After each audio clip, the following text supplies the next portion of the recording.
This is it, Fern. We've peaked. We have peaked. Today is the apex of our lives. Lisa Ray. Lisa Ray, what an OG. What a legend. Recently, to release it to this day, I think that we just relaunched or re-released that talk that you did, I believe, in North Carolina. I think Monday went up. I think the first time we released it is still like one of the most watched episodes we've ever had. Wow. Because like Trish said, it's an honor having Lisa. I mean, you're an OG. You are you're legendary. This is an honor, she says. Oh, thank you. You know, I think like Fern and myself, you bleed CrossFit. Yes, that is true.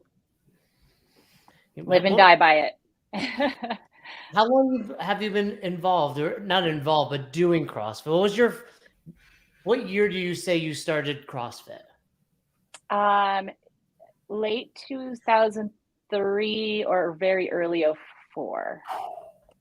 So OG. Hey, can I just pause for a second? Yeah. Someone in the chat, I want to give a shout out.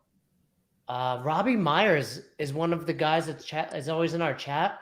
That dude's a beast. I saw his Instagram.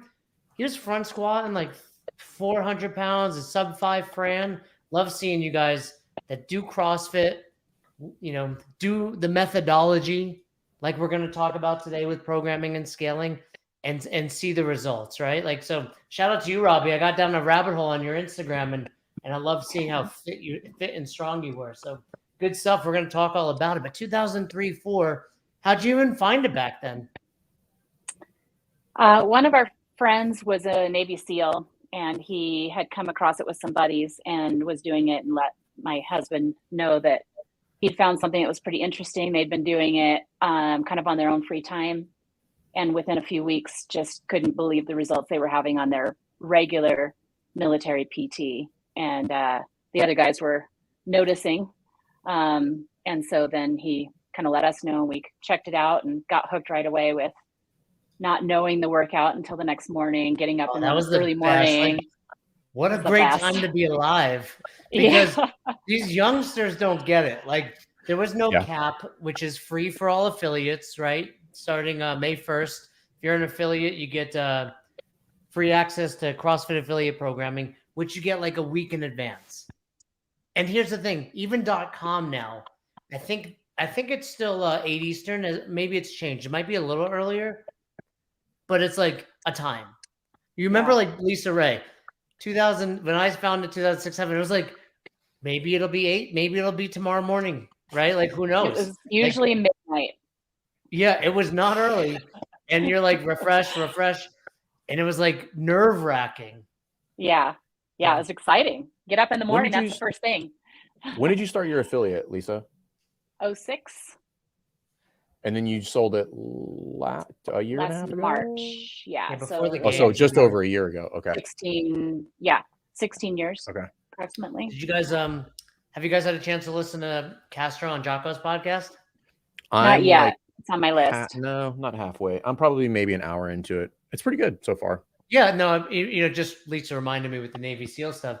Did you see, Fern, I called out Castro for letting Jocko call it a level 1 certification? I screenshot it and tagged him on it, and he was like low-hanging fruit, Ackerman. But I was like, look, the standard is the standard. I don't care if it's Jocko. It's a certificate. So finding it in 03, and then it took you a couple of years to decide to open the doors of your box? Well, we moved from where we were, and we were doing it on our own, and I met Dave. Oh, no, not Dave yet, actually. I met Nicole and Tony Budding and Coach and Annie kind of in that interim time. I went to every seminar that there was, which is only like one a year, maybe 2 a year at the time. And so we kind of became friends with Nicole and Tony at the time. And then they were kind of trying to convince me to start an affiliate in our new home. And I wasn't sure, because I had been a trainer, but I was kind of burned out on people just not really doing what they're supposed to do. But, and I don't know, just not having the commitment. And they were like, no, CrossFit people who go to CrossFit, they're different. It's a whole different ball game, that kind of person. And so we kind of figured that out. And then I was like, yeah, okay, we're doing it. So in our garage, we started it out. Tony Budding, Yes. what a blast from the past. I hope he's doing well. You know, it's funny. There's probably at least what we consider to be funny. There's probably many people who have no idea who Tony Budding is, which I find odd. Most. So sad. You know, I think that's like normal as something grows, and you know, it's, you know, we forget too. Like hearing Dave and Jocko talk about it, it's been like, it'll be coming up on 20 years for me, right? Like Lisa, 20, like it seems like yesterday to us, but in reality, it's like 2 decades. Like, I mean, I did a level 2 this past weekend. Courtney Reif took the level 2, by the way, and her daughter, she had to get CEUs for her level 4. Her daughter was taking it as well, Sydney, who's like, you know, 23, right? So she's, you know, she wouldn't know. She wasn't even born when we were finding this thing. So it's pretty cool. That's awesome. Yeah.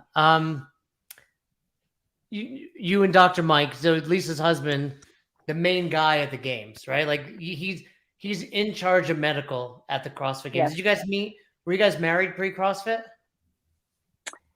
We got, yes, just barely. We got married in 2002. Yeah. How did, you know, no one talks to Dr. Mike. No one brings him on, but he's such an integral role at the CrossFit. You should. Oh gosh. We'd love to. I mean, he's got some stories, man. We've never had a real doctor on. We have me on who pretends to be a doctor, but we've never had a real doctor. Oh no, we probably had. We had Jenkins on. But yeah, we would love to. We'll reach out. Get some. He must have some amazing CrossFit Game stories. Yeah, and he's been around CrossFit forever too. So yeah. What was it like for him? Speaking on, you know, for his behalf, you know, doing CrossFit and then kind of combining it with his real life career. I mean, you know, it's an unusual pairing, but it makes sense. Yeah, I mean, you know, he can, in the emergency room, there's not a lot of time to make an impact. But I know that he tries to share, you know, information with people on how they might eliminate their health emergency, if you will. Sometimes it's not always emergent, but their health issues with better, different choices in nutrition, maybe some exercise, that kind of stuff. Yeah. I don't know that they're always in a mindset in the ER to take in that stuff, but I know he tries. Those of you in the chat, you know, today's podcast, we're breaking down, you know, we're still in the level 2 manual, breaking it down. Today's programming and scaling. Don't forget, 3 weeks from today, Cody, we have the great game show coming up, all about quizzes for the level 1, level 2. We'll talk about programming and scaling right now with Lisa. Please, as always, you've got, dare I say, a better coach than Fern and I in front of you. Like, this is, you know, when we get people like Lisa Ray on here, we want you to ask questions. We love the fun stuff in the chat, but you got a wealth of knowledge here. So if you got programming and scaling questions as we go through, definitely drop that. But if you have just CrossFit questions that come to mind, please drop those as well, and Cody will star them so we can dig into them at the end of the show. But on that note, Lisa, did you guys write your own programming early on in the day, or were you guys using .com? We used .com, I would say, over the course of 16 years, the majority. Oh, wow. Certainly for many years from the beginning, we never deviated. I decided just out of curiosity to try. I think we used 3 or 4 different programmers for a little period of time. Then we went back to CrossFit.com. But you never actually wrote it. You would go out to either internally to other people or outsource it? No, we went through a period of time where I wrote it.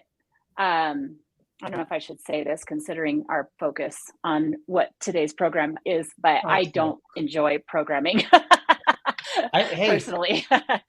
So it's not my favorite thing. I've definitely done it. I have encouraged my coaches to each take 2-3 weeks, maybe a month, and do it. And I would then, you know, kind of help them understand it. And they would do that for the affiliate just to learn. But in general, we went either to .com or outsourced. When you wrote it for that period of time, if you can recall, do you remember what that was like? I remember pretty vividly that, like, because I wrote programming for probably 5 or 6 years, maybe longer. And then I think you learn a lot by writing programming. And to some degree, Oh, I yeah. think everybody should write programming for some duration, because Agreed. I just don't think you can gain that experience and that knowledge without actually writing programming. Like, you can learn a ton by utilizing other programs and all that kind of stuff, but like, there's just something inherently unique about creating something from scratch and seeing what happens. Yep, I agree. And from that, it was challenging from mostly for me, it was a time aspect. My Right. preference would be to take the time used there, because it's so much time. I'm very, it's just too much thinking time. So I preferred to put that elsewhere. So, Right. but yeah, understanding the stimulus, learning how long certain things are going to take, like, you really have to put a lot of thought into that. And understanding that from writing the programming allowed me then to be able to speak to it and help other people, or even just educate my class at the whiteboard every day. Well, I think that's stimulus. probably where I think, sorry, I mean, Jed, I mean, cut you off. I think, at least in my experience, that's where the most value is. Like, I think there's because Lisa, you've seen tons and tons. How long have you been on seminar staff? 15 years? 30 years. Since 2006. Okay. So I think one of a really good piece of insight is if you watch somebody give a whiteboard brief, how they brief a workout can tell you a lot about their understanding of programming, like a lot. Yeah, a lot. And I think a lot of that comes from programming. I want to give a quick shout out to Trish. I see that you went on and shared this because Lisa Ray is a legend. So thank you. As they say on the streets, game recognizes game, Lisa. And Trish has got game, as do you. Thank you, Trish. So speaking of programming, this is actually a great place to start. I'm going to pull this up, Cody, so you don't have to. Cody's he's breaking the rules, Cody. I'm sorry about him. I'm executive vice producer. Cody. My box recently switched from CAP and is notably different than our previous programming. Doesn't matter what it is. Will you go into CAP's methodology? Well, first of all, CAP's methodology is CrossFit. So you ruined it. I was trying to tee this up really. It's CrossFit affiliate programming. But here's the bigger question. Let's kick off here. A lot of people have issues like this, or like, my members like this programming, or my coaches like this or that. And I think what gets lost in programming is, at the end of the day, we talk about it at the level 1. We are not attached to constantly varied functional movements at high intensity. We're attached to one thing, and that is fitness, work capacity across broad time and modal domains. And a lot of times when your members are saying they want this, they're saying it's more fun.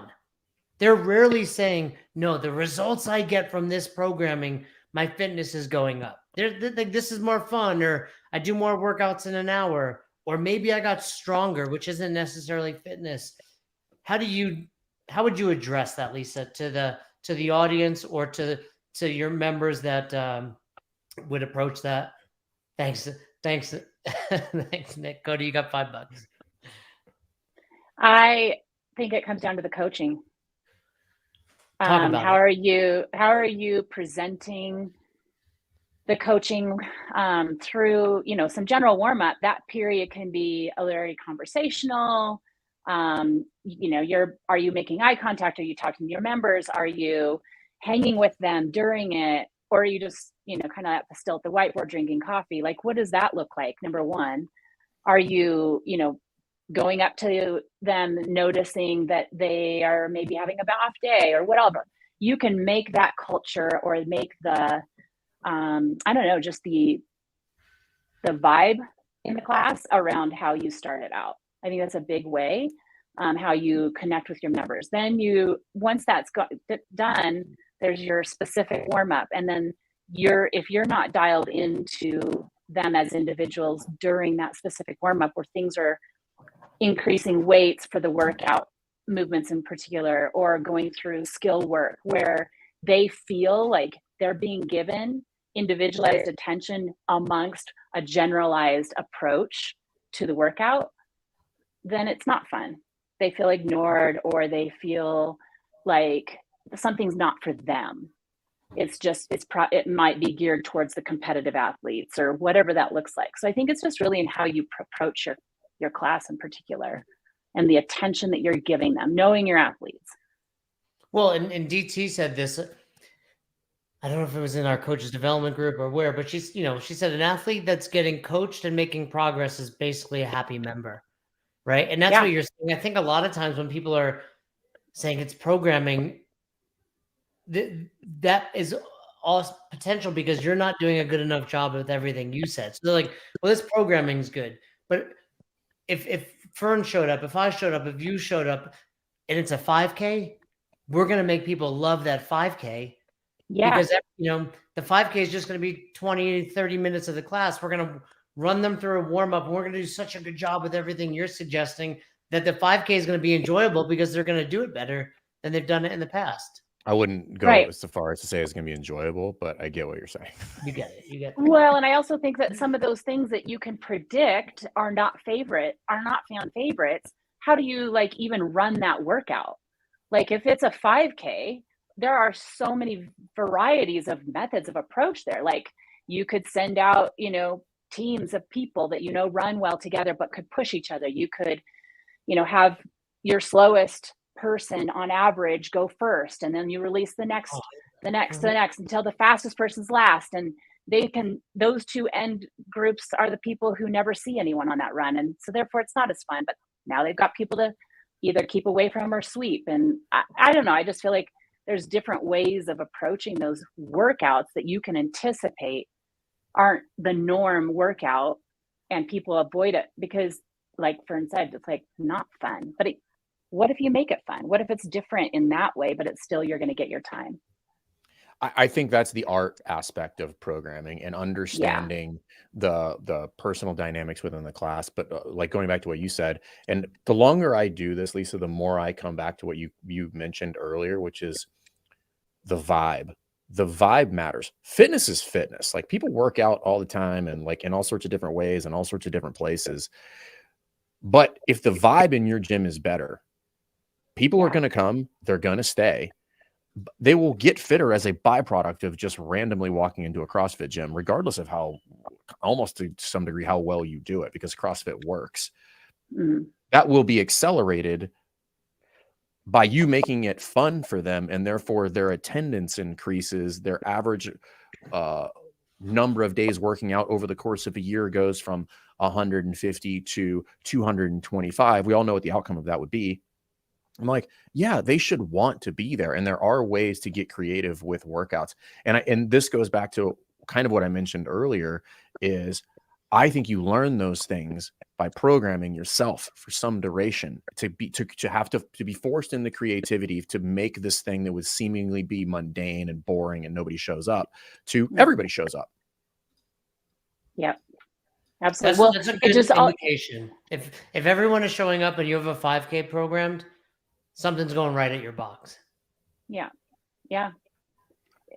I think a lot. It does definitely say a lot. And, I'm not going to say that every single 5K, everyone showed up in my gym, but, we did the best that we could to make it interesting. And I think that if you do that constantly, and ways of scaling, even your creativity and how you scale workouts for different people, it builds trust with them. Like, okay, I'm not really into the 5K, or I'm not into the 1 rep max deadlift or whatever it is.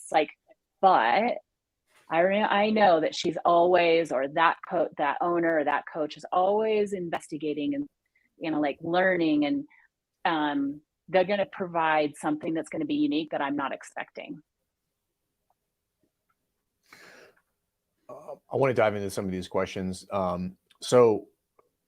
Because I do think this is something that happens. It's like everything happens in waves, right? Or cycles, essentially. So when it comes to benchmarks, I think people have gotten away from benchmarks, which I think is weird. It's kind of what CrossFit was built on.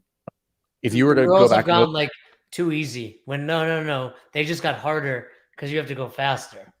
right? Yep. Because some people are like, well, those aren't great workouts, but I'm like, well, you just have to be a little bit more intelligent about how you place them with other workouts, I think is the real takeaway there. But if you were to go back and you were to wave a magic wand and open an affiliate, how often would you program benchmarks? So this is a conversation I've been having internally with my team at CrossFit Rife, like quite a bit lately. Trisha's smart, right? Studied. Do you know who Trisha is, Lisa? Nobody does. I don't know if I know. Maybe I do, and I'm not knowing that I know. Nobody knows. It's a secret. Okay, that was a long way of saying no. But I think, but what if I say no, and then she's like, "Well, you had me in your level 1." I'm like, "Oh shit, I do know her." I don't But think I didn't anyone remember knows. her. This is like It's a she's running been joke. around a long time, from what I understand, and she is smart. She gets it, but people don't know who she is. Okay, then I don't know. She got pictures with Castro. She put a picture up the other day of something with 2 people. I can't remember. They were well known. Anyway, go ahead. Yeah, but if you were to program now, like how frequently do you think you would do benchmarks, Lisa? We typically, I mean, we would have a set grouping, if you would, that would test that they're and like you understand you're testing. Probably like 3 times a year, maybe 4. But within them, there's a smorgasbord of other ones that test for similar stimulus. So definitely we would have them come up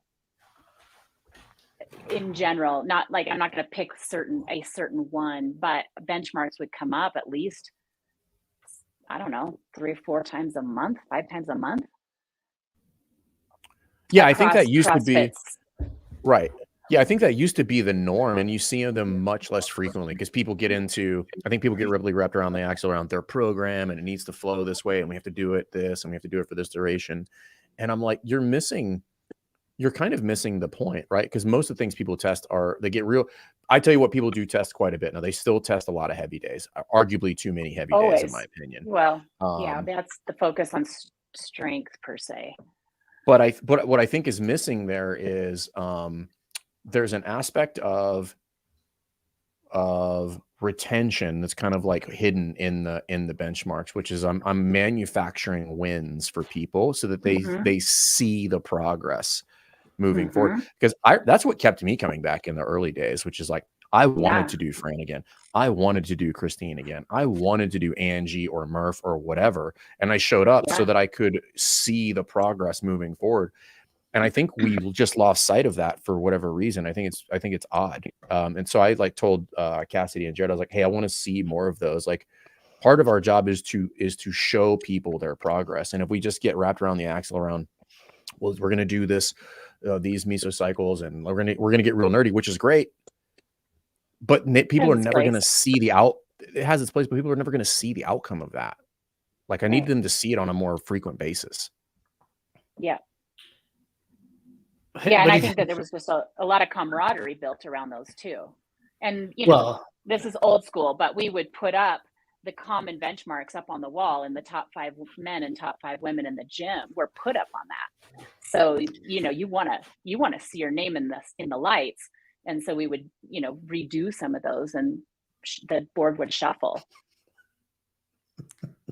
Jay's reading the comments, and he shouldn't. I'm reading the comments because Lisa, my computer gets an echo at some point, and Cody was signaling it to me, and then I got my headphones on, and they make fun of me in the chat about my headphones.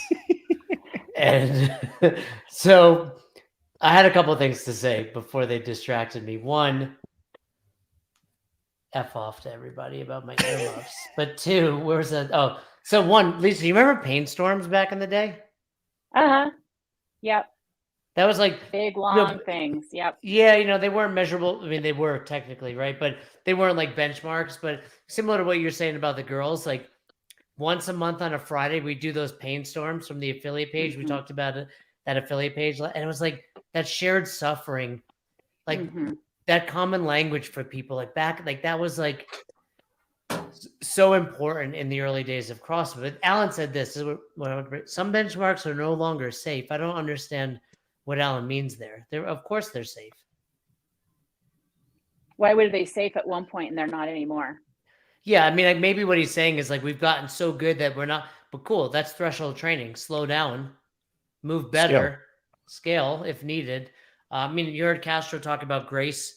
You know, they didn't say grace on the podcast, but like, yeah, cool. Maybe not everybody should do 30 clean and jerks at 135, but remember back, I don't know if it's still posted this way. It used to be like 135 or an empty barbell or a broomstick. You know, Mm-hmm. go do it. Something he really said that I was thinking a lot about, because I think we are seeing it these days. It's like intensity is vulnerable.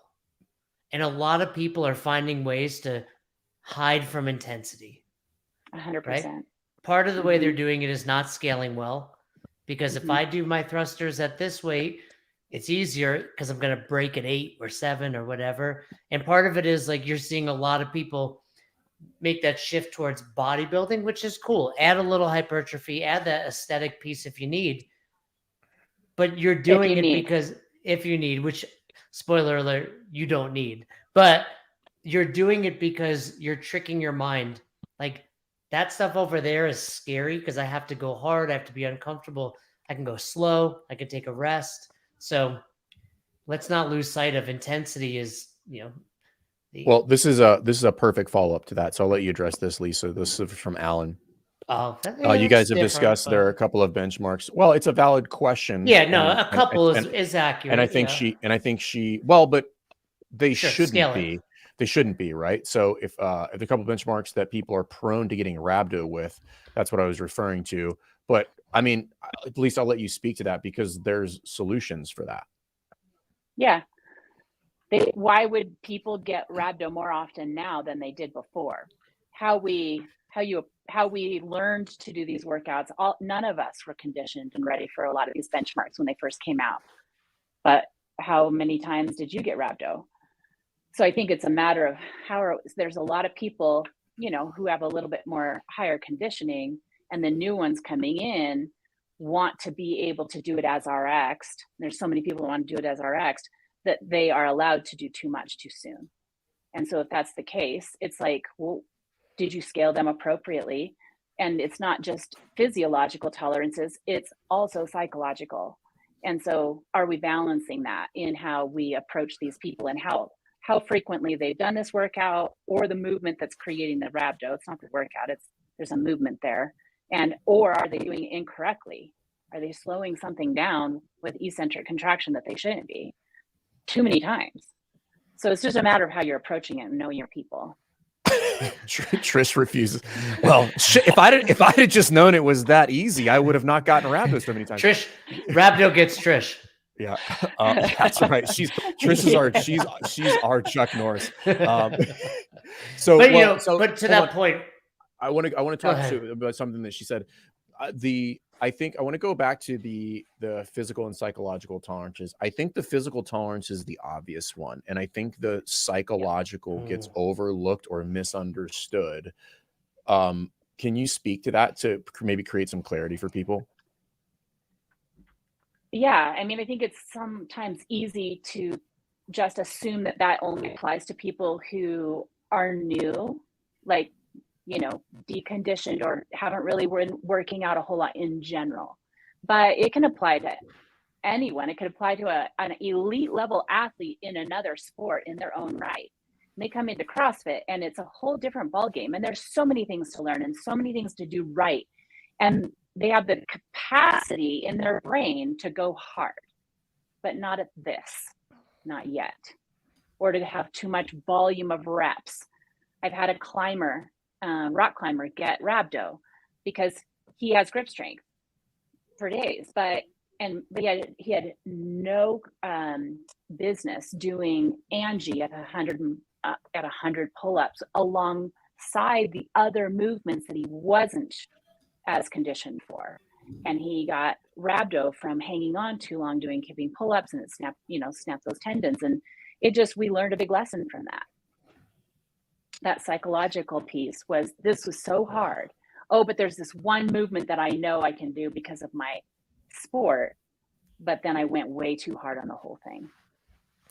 Yeah, and going back to Alan's point, I do think there are some, Nicole comes to mind. Nicole is a good example. Right. Yeah. Right. Absolutely. Even, yeah. And when I first did Nicole, it was like I was getting 10 pull-ups around. Especially now, I'm not training as often as I was. I can probably still rip out 150 pull-ups during Nicole. I don't know that I'd have rhabdo, but I'd be really freaking sore for a week. You'd have butt arms. I would have, They'd be so swollen. They look like a little butt. I did that in one of Tasha's challenges. Dustin Virgil and I, I think he beat me by a couple of reps, and I was training fairly regularly, but nobody was anticipating being able to knock out almost 200 pull-ups in that workout back in the day, and then go for a run and keep yourself in a flexed arm position. Like, it just didn't know any better. And anything with a high level of GHD, Michael, you could get rhabdo from. Are you regulating that as a coach for your athletes? Yeah, here's do you guys remember rhabdo? But go ahead. Real quick. I mean, that's another one where you would potentially get it. Like, you're rowing a 1K, 7 push jerks, no big deal, but you're doing 5 sets of 25 pull-ups, probably unbroken, right? So yeah, you're going to hang on to that bar a little longer at 25, right? Because it's like, you could do it. You could break at 15 or 10 or 20, but it's that eccentric loading, like Lisa just said, where it's like, I can get up there, plummet down to the bottom, get up there. Mm-hmm. So yeah, that makes sense, Joby. Well, and as you get tired, you want to hang on, especially something like Nicole again, or this one. And so you lower yourself slowly so that you don't snap out on that.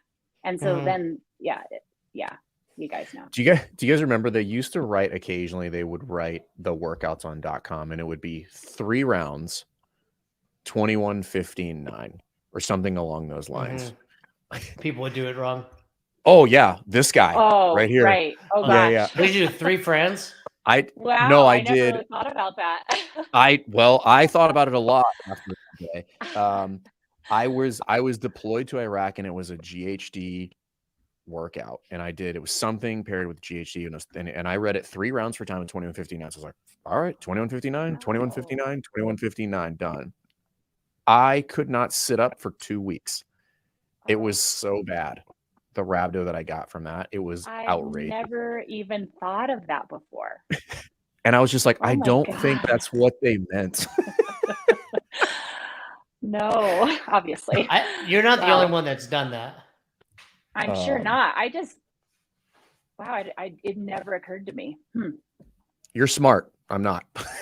Well, I think it just like when I started, I was taught by the person who wrote the program. That's fair. That's fair. That was educated well. I am better than you. Lisa, so this is a topic we have a lot with our coaches in our coaches group, and that's getting members to not go RX but to scale. You've been coaching a long time. What are some of the best practices you have to convince them to go lighter or lighten the load, whatever the different options are for scaling to maintain intensity? Number one, and educate the stimulus.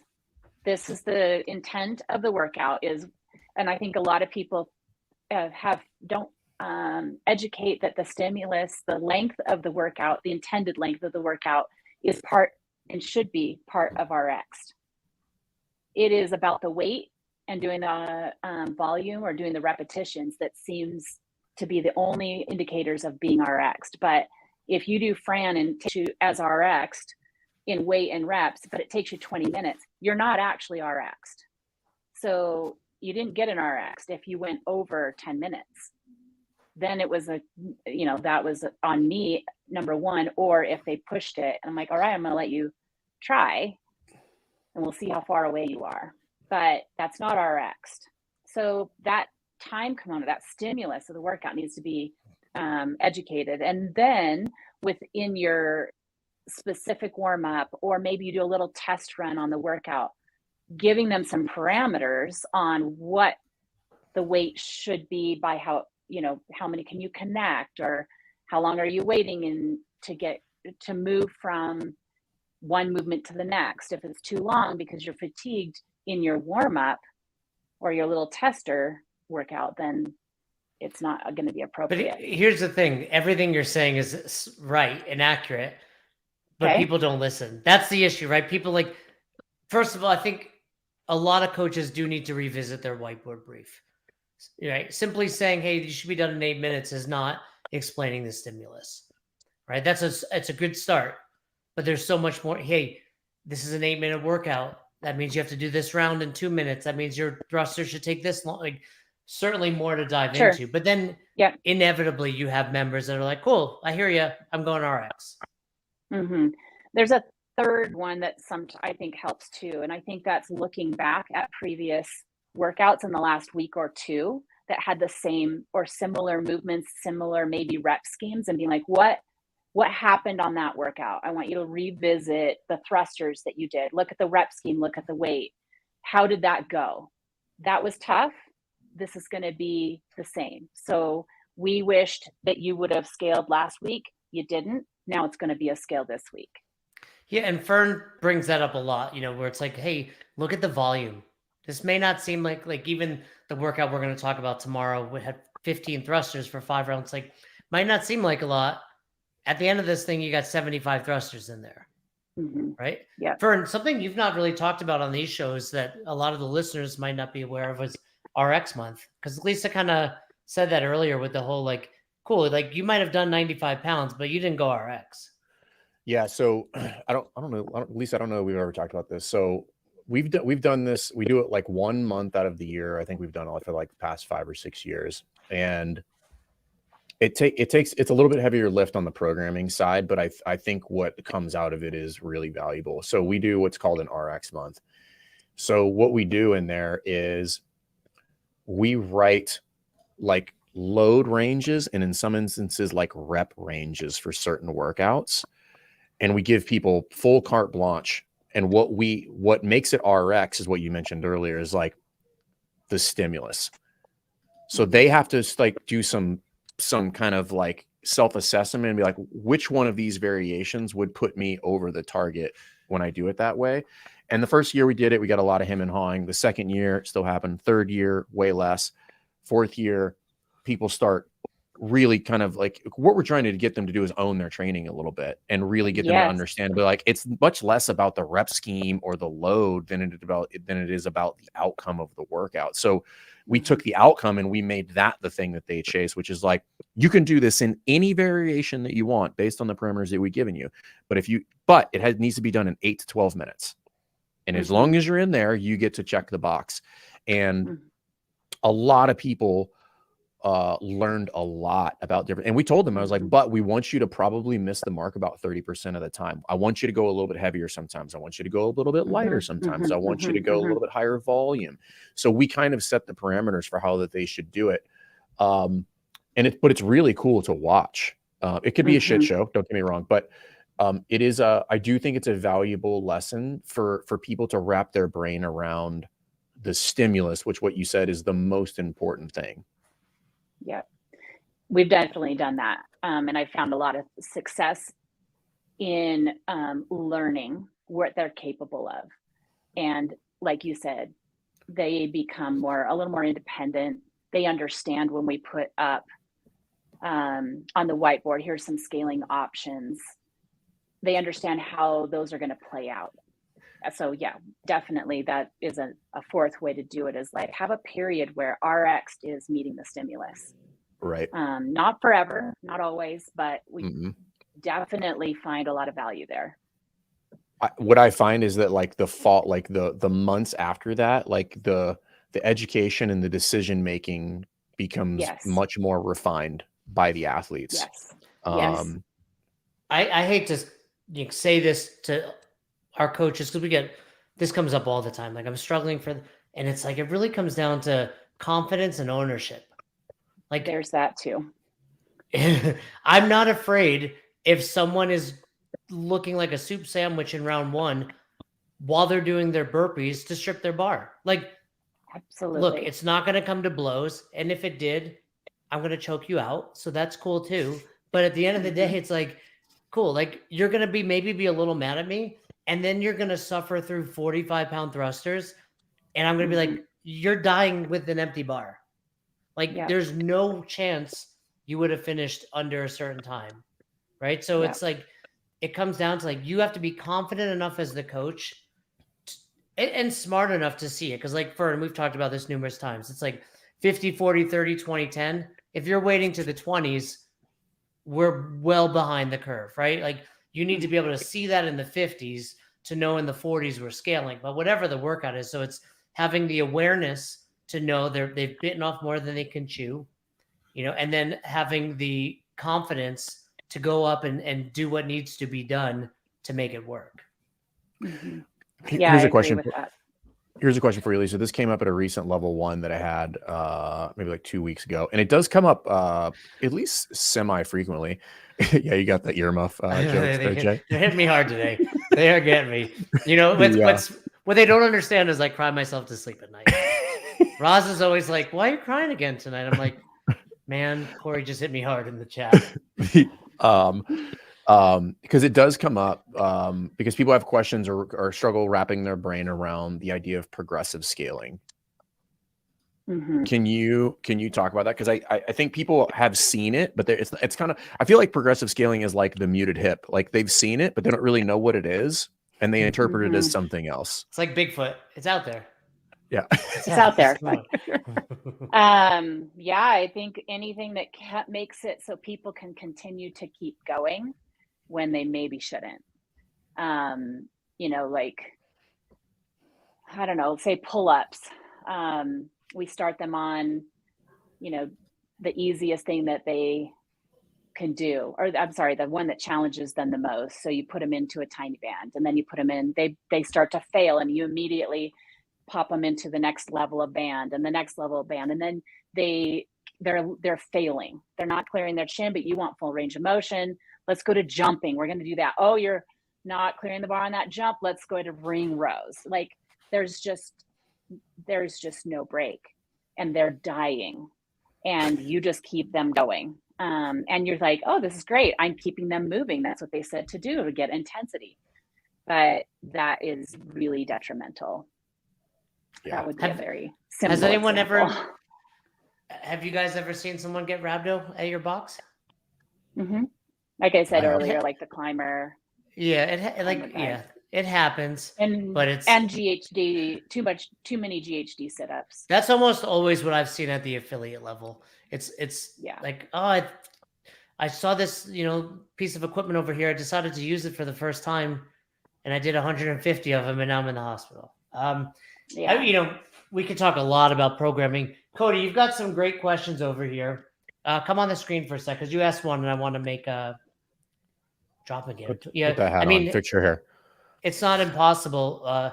We have a mutual friend, all of us. This guy Joe Maisley got it with it was an open workout of thrusters, and I forget if he got it from the thruster burpee workout from years ago. So it's not impossible. Yeah. I mean, he was coming off shift as a firefighter.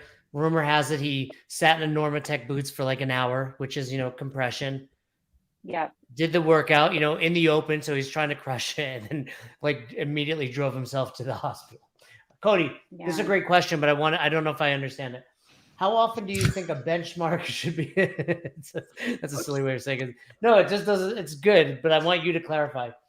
How often do you think a benchmark should be performed to test a program's effectiveness? Not just a name workout, but something like a 5K row run. Oh, no, I get it. Basically, how often should we be doing benchmarks? Is that what you're suggesting? Yeah, but the term benchmark is thrown around as like Fran or Diane. I wanted to be clear that not just that, but also testing a 1 rep max or testing a 5K, like those being considered as benchmarks as well. And how often should we do those? Yeah, like lifts are definitely. We talk about that at the level 1 programming lecture, where it's like a 7x1 push jerk is technically a benchmark because we're working up to a 1 rep max. Yeah. So what's your thoughts on that, Lisa? How often? What's the purpose of it? Is it for a test or is it for training? And we talked about this earlier. So if you've got a little group that have a variance on their intent, their stimulus. You've got a certain grouping that allows you to kind of give a test, maybe 3 times a year or something like that. But putting in benchmarks for, even just for community development, putting in benchmarks for training, giving people just a little carrot to keep chasing, as well as the lifts and the long stuff. It's not just the named workouts that we talked about, like the girls or whatever, but yeah, like those, we just did a 2K row today. It's been a minute. That was a little bit painful. And yet it was something that I think I did it a year ago, and it was just fun, well, maybe fun's not the word, but it was good for me to repeat that. And so just making sure that they're coming in and they're training you, and then they're a way for you to see, am I developing in my long, slow distances as well as my lifts? And my lifts are a variety of my Olympic and, pure strength lifts. What do you guys think about a testing week? I think Robbie's kind of talking about that. You see a lot of affiliates, rather than sprinkling benchmarks, it's like quarterly or semi-annually, we're doing 5 days of benchmarks. What's your opinion on that? Well, that's what I mean by that little, like what I was saying, that little grouping, maybe like 3 times a year or something. So I don't think that's bad. My concern there is we're all going as hard as we can because it's a benchmark. Well, it depends this is where it depends on what the benchmarks are. This is where context matters, right? So if you're going to do call it Murph, Fran, Linda, right? You're just smashed by Thursday. You're smashed by Thursday. So whatever you were going to do on Thursday is going to have a dramatic drop off in your intensity. So this is where goes back to the old, there's a difference between this workout is an effective test and elegantly designed. And I could do that for 5 different workouts and then lay those 5 different workouts onto a week and have what we would all probably universally look at and be like, this is not good programming. Those are all individually good tests, but in the sequence of a 5-day period, this is a terrible idea. Yeah, yes, not back to back for sure. So yes, Joby, I would consider Tabata this. You can consider any workout a benchmark for the record, right? It doesn't matter. We can make one up, and as long as we call it the best hour benchmark, as long as it's measurable, observable, and repeatable, it's a benchmark. Exactly. Okay, let's do a little thought experiment, Fern and Lisa Ray. Cody, feel free to chime in. We have to come up with the best 5 days of benchmark programming. In 1 week? 5 days straight? Yeah, 5 consecutive days. You don't do 3 on 1 off? Okay, 3 on 1 off. 3 on 1 off. You got a rest day in there. Yeah, you should. I mean, yes, but like anything with programming, it's we have members that don't take Thursdays off because they take weekends. I think we usually look at 5 days because I think the reason affiliates do that is because their members come in, Saturdays are busier. If I was going to do Saturday, it'd be a 5K run. Cool, we got 100 people here, get out there. All right, okay, so here's an interesting, before we get to the workouts, given that question, Lisa, without naming the workouts, what's your thought process in putting those together is what I'm interested in. What are you generally thinking about so if we're going to do 5 days, but it's over a 6-day period, so we're going to go 3 on 1 off and then additional 2 days. Sure.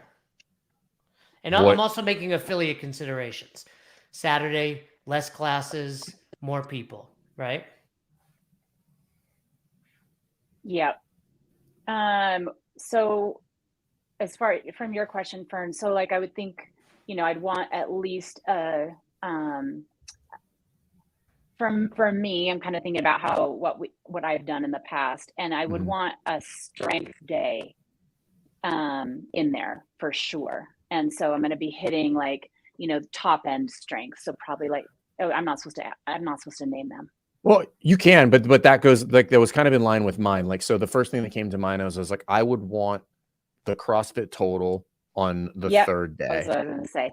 Yeah. On the 3rd day. Yes. Yeah, because to go into a rest day, right? That one has super high neurologic demand. But also now you're a little taxed from the previous 2 days. Yeah, I think I would have gone but it earlier depends. in the week.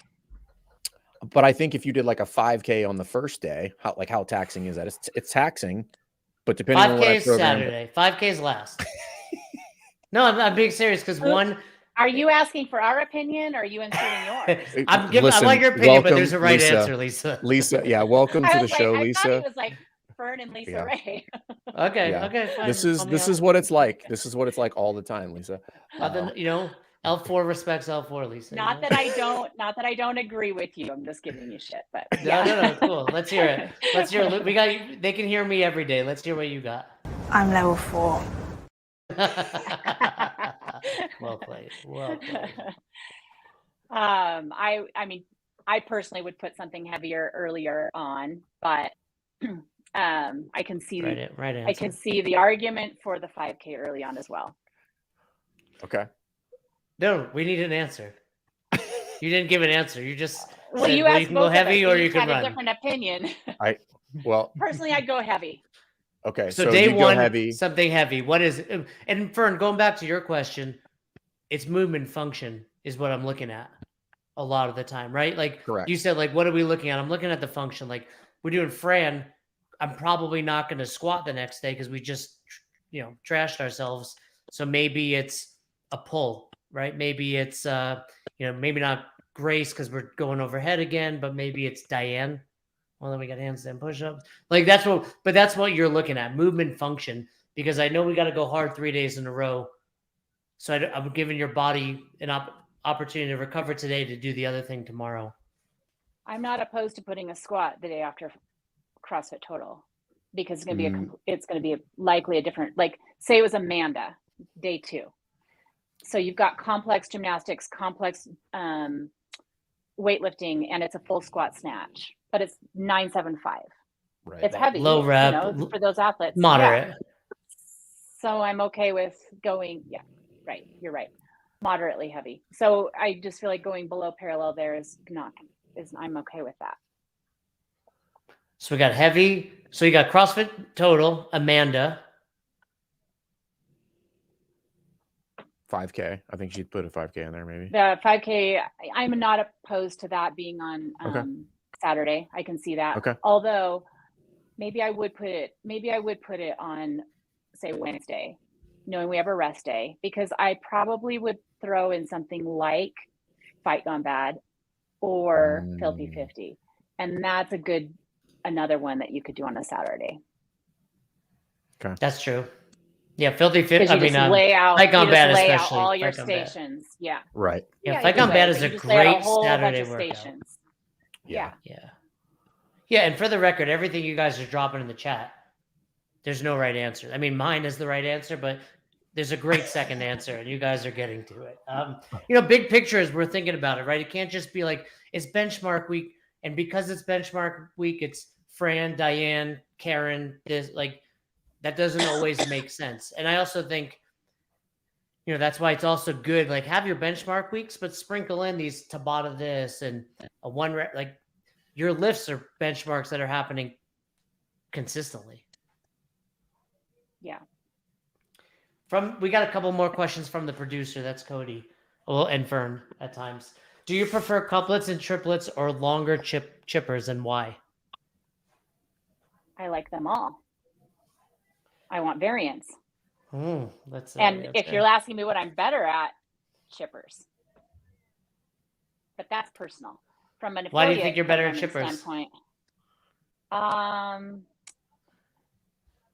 Because I like the way I can just take a big, huge task and chip and micro it down to little bits, and I like to complete this bit and then get on to the next thing. Yeah, something Castro said. That's how I roll. Castro said on the podcast, it was really great to hear Dave on the Jocko podcast, because I think Dave's an amazing human being, and he often gets a bad rap. And it's like, he's not cocky or arrogant. Like he like is very vulnerable at times. And I think the three of us have gotten to know him over the years. And it's like, he really was like talking about that. Like, hey, I'm in the middle of a workout and I'm suffering. And I'm just like, how do I stop this thing? Right. And it was like, get to the next thing. And I think that's often like, yeah, if you're in the middle of a 20-minute AMRAP, you're like, or just like, cool, let me finish this. Let me move on to this. Like if you sometimes we're so in the thick of it, we forget. It's just like, make it to the next rep, make it to the next movement. Well, and I think so much about CrossFit is supposed to be applied outside the walls of the gym. And I think that there's a lot of application outside the walls of the gym of how you approach something that's longer. Yeah. Okay. Another question from the producer. What is the weirdest way you have introduced variance into a girl workout? Example, Fran, but with sandbag thrusters instead of a barbell. So what's one way you've tweaked a benchmark to make it unique? Done Helen in the sand. Couldn't do pull-ups, so we did burpees, but the sand running was interesting. But same rep scheme. We've done Grace with a sandbag, and we had a whole bunch of sandbags at CrossFit Flagstaff, so everyone did sandbag Grace. That's a great one. You guys remember when Chuck Carswell did Uneven Grace on .com? Yeah. Can you find that, Cody? Can you find that? And I think Jenny was with him too. Yeah, there was somebody else with him. That's why I asked Cody to find. But I remember they did an Uneven Grace. They had 135 loaded up, but one side of the bar was heavier than the other. We did an experiment. This is probably 10 years ago. EC with the Northeast crew at the time. It was like you pick your fastest way to do Fran. 45 thrusters and 45 pull-ups have to happen. Break as need. Like you can go 5 sets of 9. Yeah. I did 23 thrusters, 45 pull-ups, 22 thrusters. That was my fastest way. That's cool. I like that. Yeah, it's cool. It's like the same amount of work. Yeah. Right. But it's a slightly different workout. All right. Well, Cody is Helen's one of those workouts that I think, we call Helen because it has a run and kettlebell swings, but people change that 12 when it's like a hotel version of Helen. You got it, Cody? Uneven Grace. Who's the other person in there with him? He's going to pull it up real quick. I'm not sure. I'm not sure. This is definitely old school though. Share it. Yeah, it's old. Don't talk about it. Put it on the screen. Is it on the screen? No. Well, it's on my screen, but not for there. It is. Oh, Mike G. So Mike G. You don't know who Mike G is? Is that where we're at in life? Oh my God. Did you see that clean? Look how bad we used to move. This guy, Mike G, you guys probably see, he's doing all the interviews for CrossFit Health, old school, been to the CrossFit Games numerous times. These are the old. This is your 2007 CrossFit outfit. 2007 CrossFit outfit. Well, this is clearly they're at a seminar because there she is. Jenny. Yeah, there's Jenny. I wonder. Oh, so you can't grip it funky to make up for the right. No, I think they're just making it so that it's easy to place your hands, so that when they're dropping it, they know exactly where to put their hands. Maybe because you can see he's got 40. Yeah, there's Chuck. Look how young Chuck looks, huh? Now he's got that long gray beard. All right, that's cool. We don't have to watch the whole thing. I knew it was out there. Good job finding it. Let's go. What are some interesting ways to scale up a workout for somebody with increasing loads and reps? What do you mean by that, Cody? Things like, so if you're going to scale somebody up, you don't want to change the movement. You don't want to add load or reps. I'll add firm back in whenever he pops back in. Some things like, for me, you have to do the first set unbroken, or Bod's the workouts where it's like you have to finish the row in sub 2 or your workout starts over, something like that, where you give some type of stipulation where it's like, I'm still doing the same workout, I'm just going to build in something a little bit different that's maybe going to scale it up. I've done lots of workouts where I made myself do the double unders unbroken, and if I tripped, I had to start over. Yep. So those are 3 really, really good ones for sure. I forget. Connor Murphy taught me this. I forget what he calls it. I think he calls it a shotgun or something like that. But basically, a workout starts with, say, 30 calories on the bike. You have to do it in under 2 minutes. And if you don't, you finish it, but you have to do it again at the end. Mm-hmm. And it just blows you. Like, I did it one time. We did it at a workout and I got to 29 and I was like, "You're going to count that?" And he was like, "Nope." I was like, "Oh." So, but it's cool. And Lisa, you said something earlier, like on the 5K, your fittest people start behind. Like there's all sorts of ways to dangle that carrot for your members, right? Mm-hmm. It can be as simple as, just sorry, my phone's ringing. Andrew Charlesworth is calling me. He calls me every time you're gonna talk. But just starting behind. I love the unbroken stuff. I think that is one of those things where it's undervalued and underutilized. Like, hey, your thrusters have to be, we could have done that for the Mayday workout, right? Like thrusters have to be unbroken. Now you're like debating when to pick it up. You're pushing a little bit harder. Let's ask another one from your questions.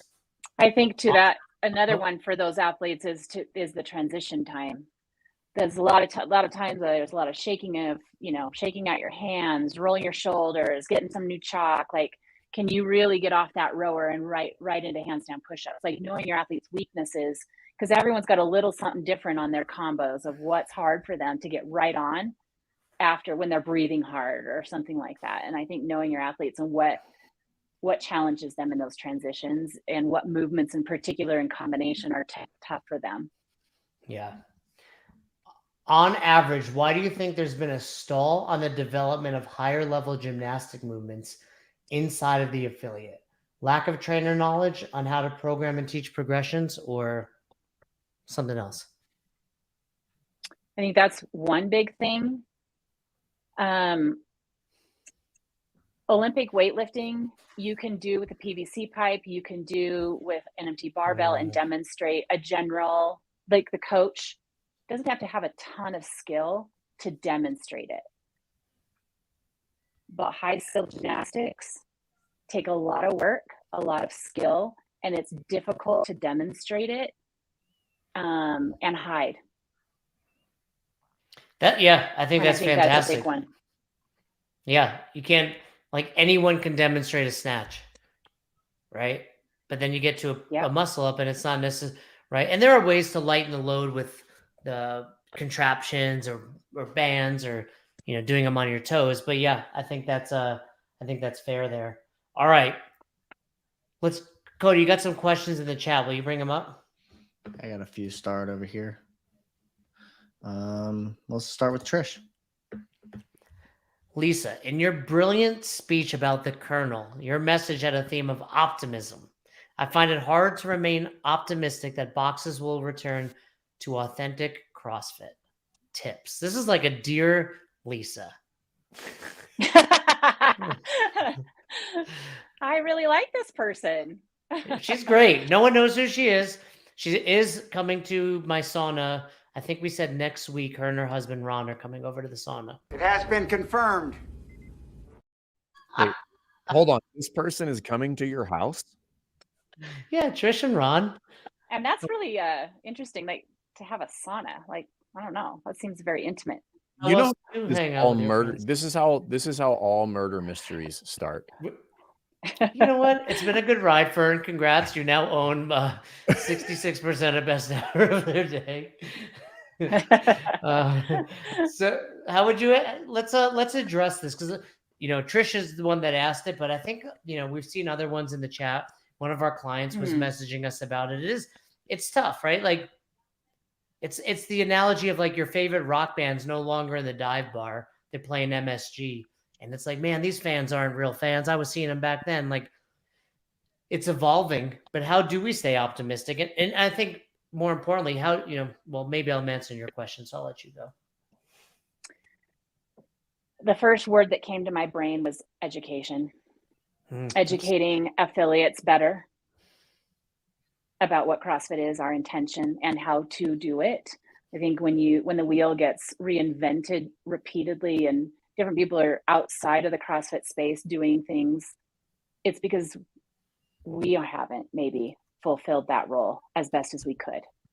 I think it's getting better, but other people are our voice, and we need to take back our voice. If we don't like how it's being done, then we need to show people how to do it. And we haven't necessarily done that.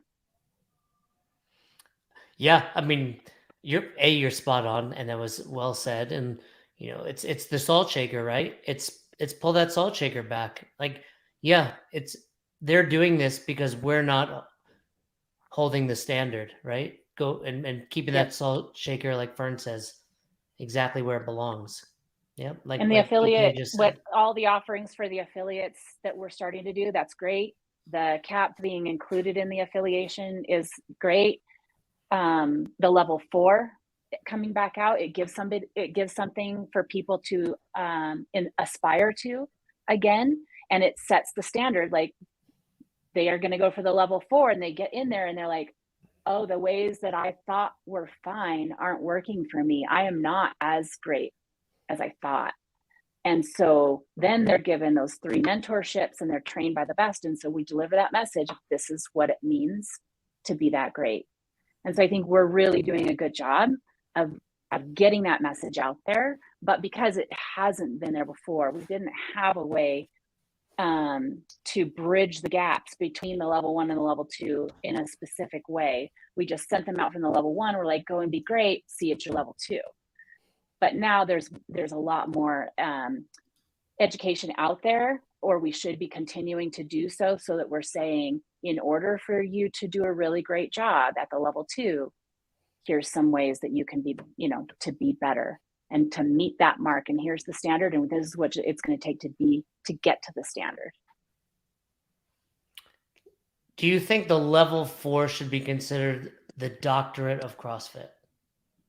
I think it's the doctor of all training in the world. That's right. That's right, Lisa Ray. That's it, In Cody. the world. In the world.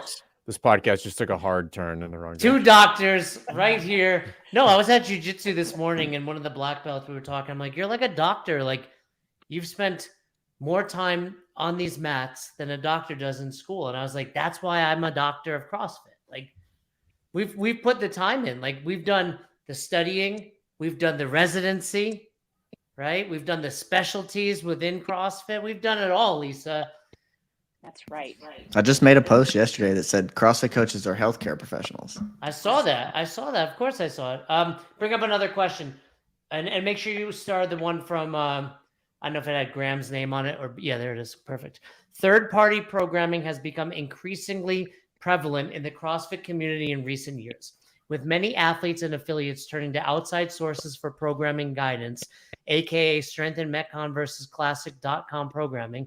If a significant portion of the CrossFit community shifts towards a strength-focused programming style, does that mean that traditional CrossFit programming is no longer considered CrossFit?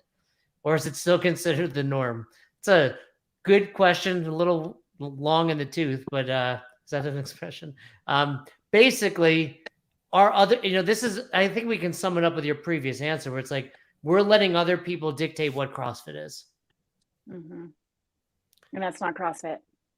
Well, and I think tying it back into, what I said earlier, and we all kind of agreed to, it's like, we're allowing people to move the salt shaker without understanding why they're moving it. Simply moving the salt shaker and saying strength and Metcon is silly, when at the end of the day, the salt shaker's in the middle with fitness. Mm-hmm. Right? And here's the other thing to throw, I think, to Graham. That's Katie Hayes' husband, by the way. Graham. The games has been a big factor in that. And what we forget is like, cool. Like I just said, I was at jiu-jitsu.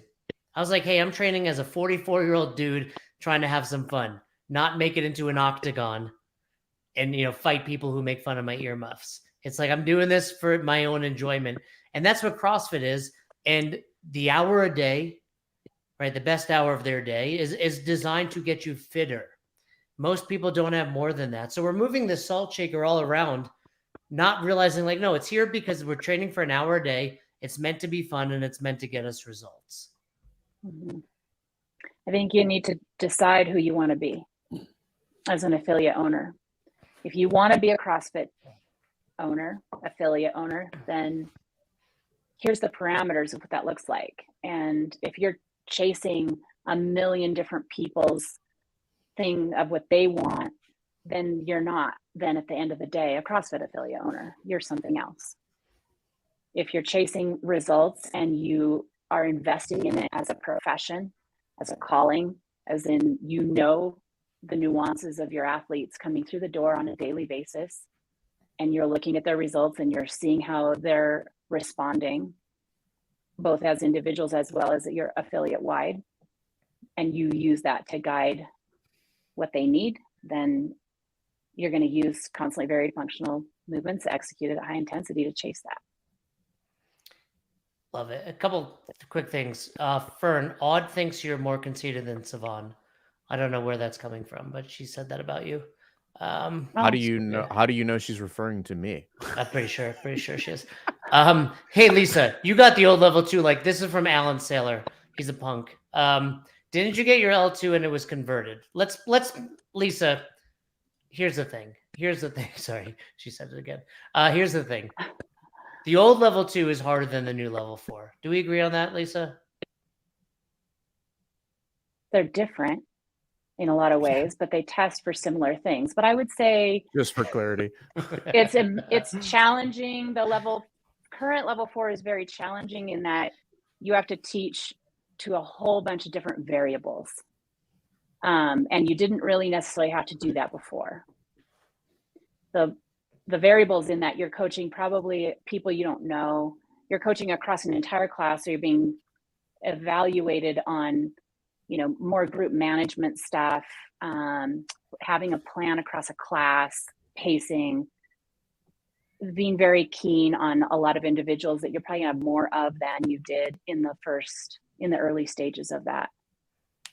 They do both test for similar things. I think your variables are greater now.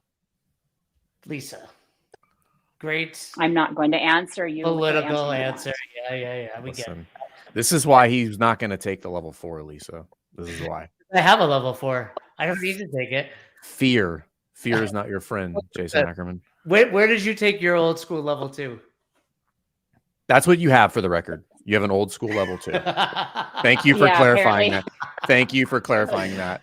I want to know. I want to be on the record that came out of your mouth, Jason Ackerman, that you have an old school level 2. So strange that I had to revalidate my old school level 2 the other day. Yeah, that's what we're referring to it as. But Lisa, where did you take yours? Yes. Santa Yes. Cruz. You remember, know what I mean, like, Vern? here's the thing. You and I took it, and it was like, we don't know what, like, we're just going in there blind, right? Like, there was a little bit of information out there, but it's like, oh, you're going to coach something. There's no footage of how this is done well up to our standard. And then who judged you? Do you remember who was there as the assessors? For sure, Nicole. I think Andy Stump. Yeah, and I have to say that I was part of the development of it, so I don't know that I had the whole, like, it was all in secrecy. What else was there? And you are now one of the assessors for the level 4, correct? Yes, nice. a raider. Can I bribe you? Can I bribe you to fail whatever Fern? it's called, yeah. Can I bribe you? How much to fail Fern?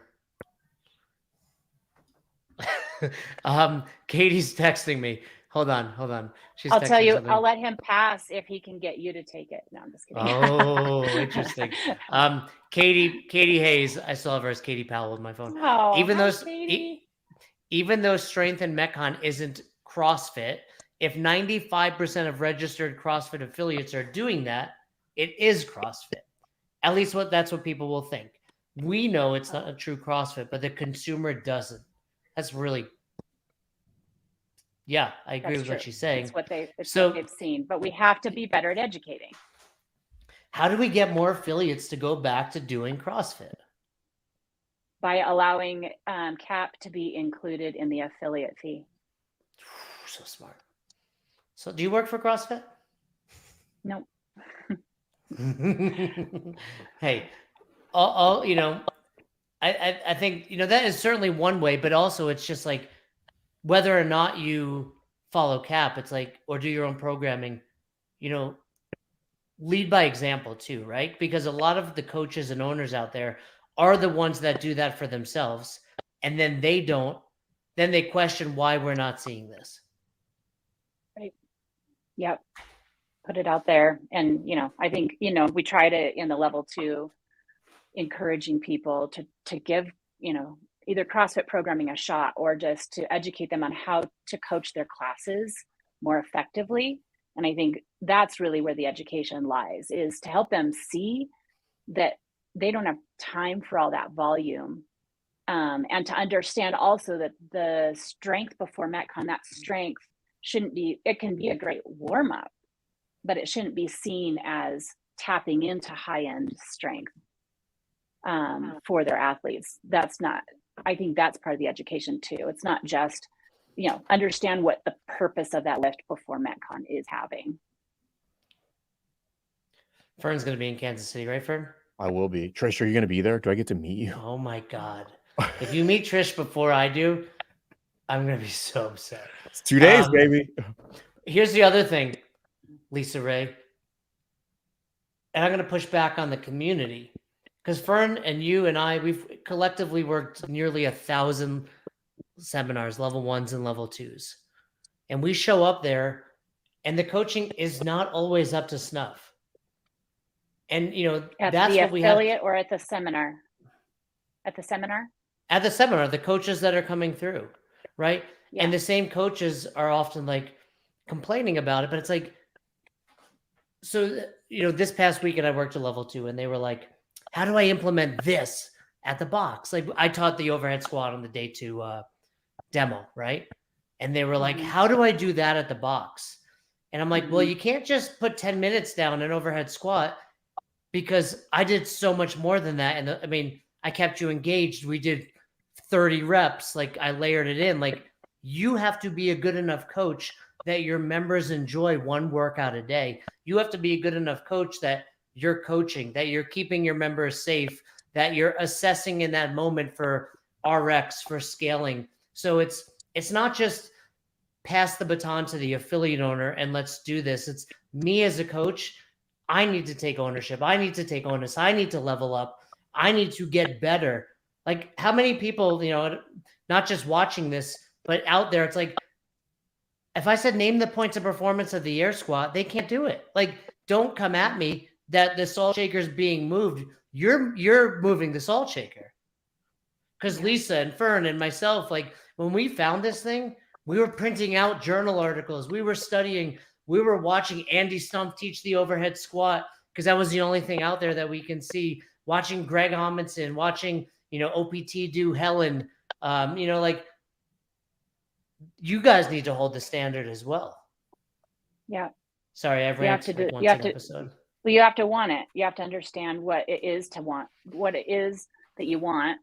And then you have to chase that. You can't just sit back and just let it happen. You have to make it happen.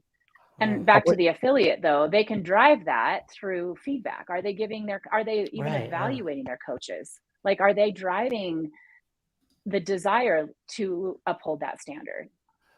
I'll play devil's advocate, and I will be the defender of the community here. Oh, you arguing? This is so unusual. I'm not I'll arguing. I'll try to play along. I'm not arguing for me, just for the sake of the conversation. So I agree with both of you.